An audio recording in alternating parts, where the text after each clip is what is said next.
6 equals 42, 5 equals 30, 4 equals 20, 2 equals, ano kaya ang sagot?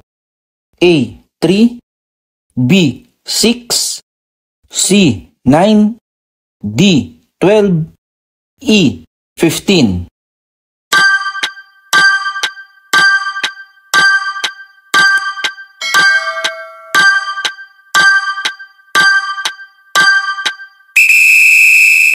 Pataasin ang chance na makapasa sa civil service exam sa tulong ng Earth Review Channel.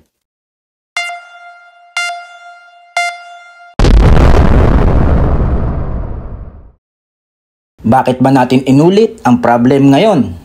May isa pang solusyon na susuporta sa sagot natin na B6. Dahil meron tayo na isang ka-review sa TikTok na sumagot ng D12.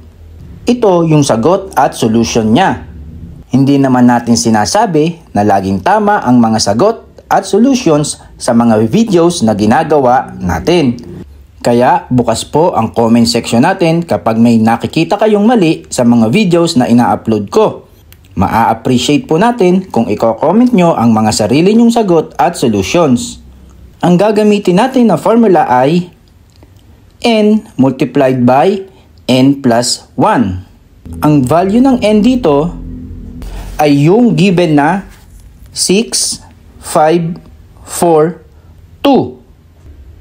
Dito tayo sa 6 equals 42.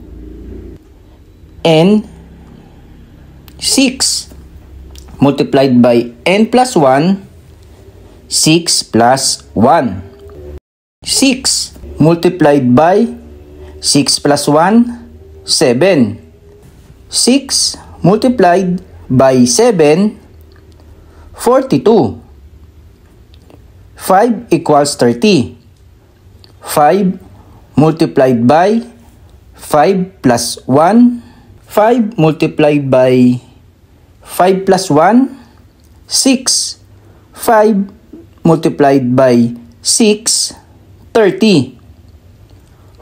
4 equals 20. 4 multiplied by 4 plus 1. 4 multiplied by 4 plus 1, 5. 4 multiplied by 5, 20. At dito ay 2 multiplied by 2 plus 1. 2 multiplied by 2 plus 1, 3. 2 multiplied by 3 is 6. Kaya, B6 pa din ang sagot. Correct me if I'm wrong. Kung nakatulong ang video natin ngayon, please like, share, follow, and subscribe sa Earth Review Channel for more videos.